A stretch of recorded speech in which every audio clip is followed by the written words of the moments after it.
Hello, I'm Robert Ricciardelli with Visionary Advancement Strategies. Joyce and I have been blessed to be hosted by Steve and Kathy Gray in the World Revival Church. Steve and Kathy are not only founders of the World Revival Church, but among many other things, they are the producers of the Emmy-nominated Steve and Kathy Show. Since Joyce and I have been here, we've been able to share with many of your staff as well as many of the members who have volunteered their time to serve others.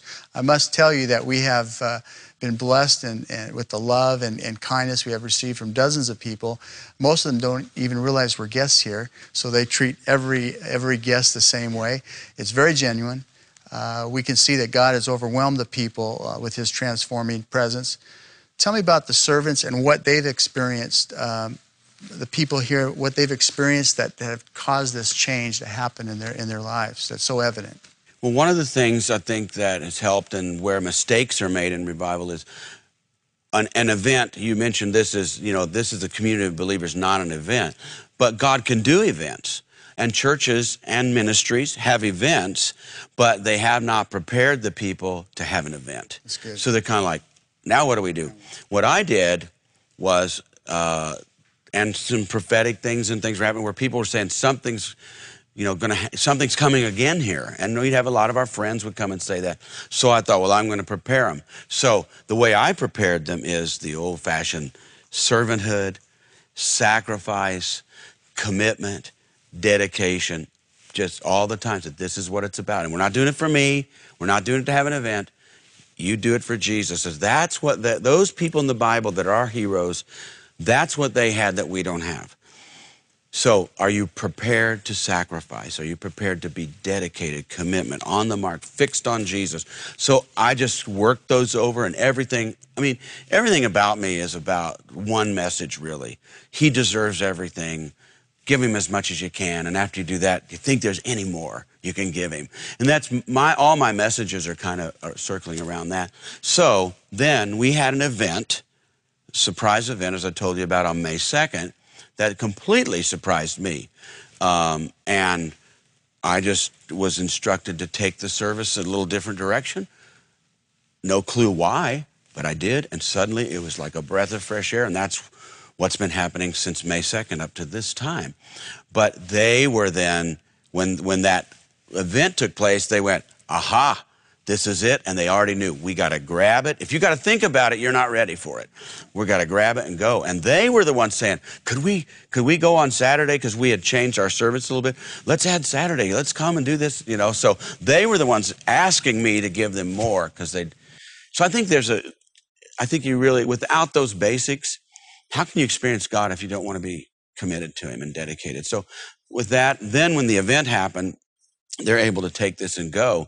So that every week, whether there's a lot of visitors or a few visitors, every week you can pretty well know they're going to be here and God's going to be here and that's what's going to be happening. Yeah. Well, it's very evident that you have hundreds of people here that are deep in the things of God, and the preparation has been preparing the way for years to this time, as such a time as this, although we've witnessed already testimony of several that have just come to know the Lord the last few years and have served. And one couple, I think, testified yesterday of, and we mentioned, or it was mentioned to me that she's brought over 40 other people coming and seeing their lives transformed here. And several of them are actually now members here at the church. So that's exciting. Yeah, there's a lot of young professionals. I think, this isn't really our subject, but I'll see if I can throw it in anyway. I think I see a lot of guys my age are still ministering as though they have a 70s mentality, 60s, 70s mentality, that everybody's rebellious. We want to go our own way. We don't want people to tell us what to do. And that's basically true of my age group. But then I know with my age, I've got a generation below and even a kind of another generation below that now. These kids, and I call them kids, these people they're different. They want to be told what to do. They want a father, they want a mother, they want instruction. And so if you continue to preach and have a mentality of a beachcomber where, just do whatever you think is right, just do whatever, they're not going to stay. They're not going to come.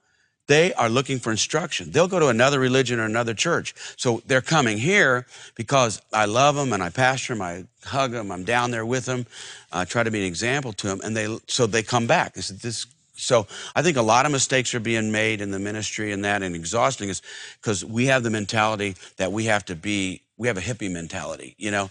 We just do whatever feels right. And they're saying, sorry, I've been through that. That's what my school told me to do. That's what my parents told me to do. And I'm empty and dead on the inside. Somebody give me something better. Come on, you can do better than that. So that's what I do. And it's been a shocking to us. There's very little resistance in them. They want God, and if they can get it, they'll go for it. So that's a little off our subject, but it has fed this revival, is not being afraid to instruct and teach and be a father to them. It's the fathers and sons coming together. So many are talking about the next generation, you know, the Elijah generation, and without the fathers, they're not going to make it.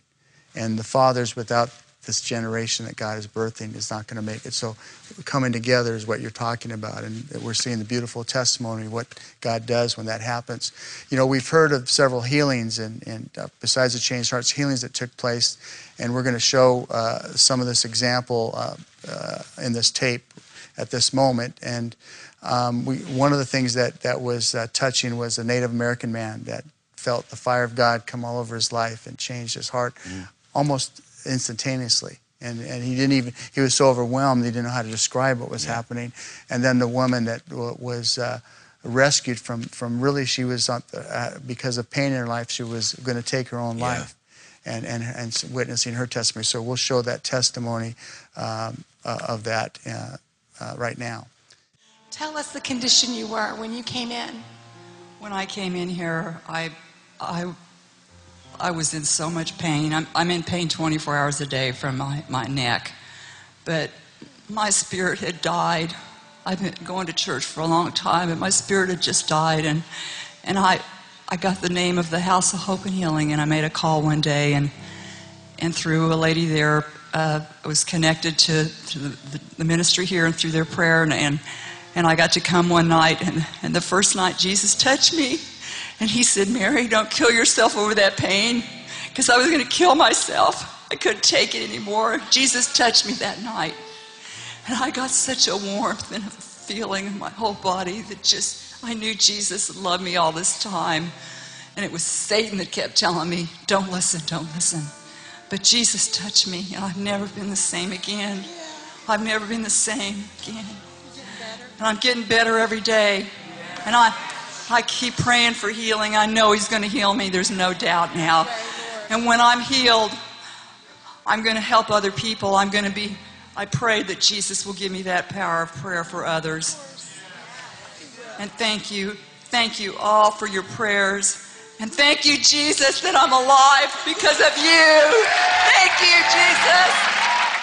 Tell me what's happening right now to you. Things are changing in my heart. I grew up not in the church, and I grew up not trusting anything that Christians had to say, and I came here and I felt the fire come down from heaven. I'm here to tell the world that Jesus Christ is King. He is real, and he will come down and visit you. It's consuming me. It's consuming my whole life. I want you, Jesus. Here I am.